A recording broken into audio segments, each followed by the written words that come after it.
Hello দর্শকবৃন্দ, আজকে আমরা হাজির হয়েছি নবাগত মডেল লাবণ্যর সাথে দেখা সোনারগাঁ ব্র্যান্ড ফ্যাসিলিটিতে।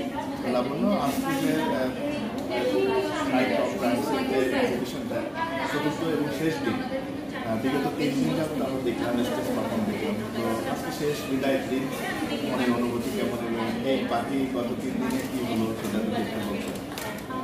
শেষের দিন অবভিয়াসলি একটু খারাপ লাগতেছে, কারণ 4 দিনের যে এক্সপিরিয়েন্সটা অনেক ভালো ছিল। আমাদের কোরিওগ্রাফার টুম্পা ওনার সাথে আগেও কাজ করেছি, আবার একটা 4 দিনের টানা একটা কাজ করার সুযোগ পেয়েছি। অনেক ভালো লাগছে, নতুন একটা এক্সপিরিয়েন্স হলো, অনেক নতুন মানুষের হলো, তো ভালোই লাগছে। আর এরকম প্রোগ্রামে আরও সামনে করতে পারি সেটাই আশা থাকবে। তো ভবিষ্যতে কী হওয়ার স্বপ্ন, কোন প্ল্যাটফর্মে? আমি যেখানেই যাই না কেন ইচ্ছে